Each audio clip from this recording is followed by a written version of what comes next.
Okay, this is really frustrating. I'm using a Note 5 right now. I had a Note 5 for about a year, traded it in on a Note 7, which was the best phone ever. I mean, just, it was an awesome, awesome, awesome phone. But of course, I'm talking about my phone. I'm not talking about one of the phones that caught on fire. So they recalled the phones, and I traded for another Note 7, which was just as awesome as the previous Note 7, right? Why would it be any different? But then they decided they were recalling all of them. Airlines won't allow them on the plane, so the next thing you know, I have to take my Note 7 back and go back to a Note 5, so already I'm not happy. Um, Having a problem with searching. Let's try a search here. How about this one? Why do you keep telling me that I'm offline? Look at it go. Isn't that search happening fast? Way to go, Google. This is awesome. And it just goes and goes and goes, and then it slows and slows and slows, and finally it just stops and you get nothing, right?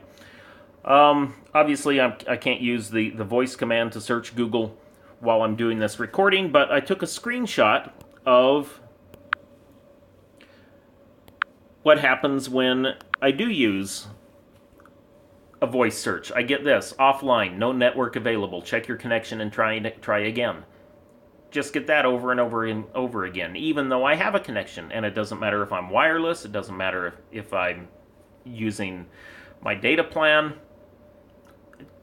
Shut it off, turned it back on, nothing seems to work. And I'm finding that this is a big problem for a lot of people. I'm finding a thread that goes all the way back to August. And this is something that, I don't have much confidence in Google because they are notorious for ignoring users' demands. Not demands so much, or sometimes they are demands, but complaints. Right? For example, let's take a look at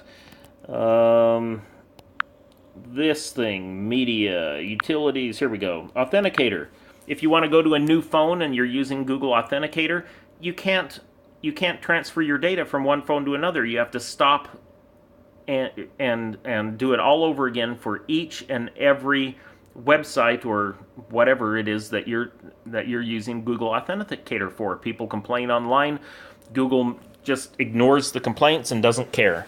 It's like they just drop the ball, and Google drops the ball on a lot of things. There should be very little to no trust in Google ever.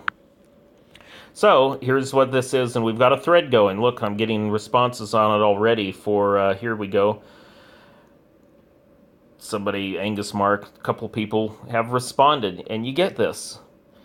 As a side note, notice I only have one photo. That's because when I turned in my first Note 7 at the Wireless Advocates kiosk in Costco, they don't let you take the phone home the way you normally do and use Smart Switch on your own time and then send in the old phone. No, they need the phone back right then and there. So you end up doing the Smart Switch and doing all the transferring of data right there at the kiosk. And it took a couple hours with one person in front of me, and they told me, here's what you want to do. You want to back everything up to the Samsung Cloud, and then when you turn in your phone, you can just restore all your stuff from the Samsung Cloud. So that's what I did. I backed up everything to the Samsung Cloud, and when I restore here, surprise, not a single photo. It doesn't even look in the backup or in the restoration screen, doesn't even look like there's a category for restoring photos. Is that the most ridiculous thing, right?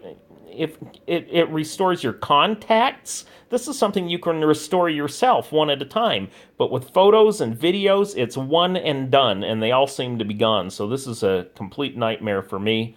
I'll tell you this: I can't live without the voice search, voice operating my phone.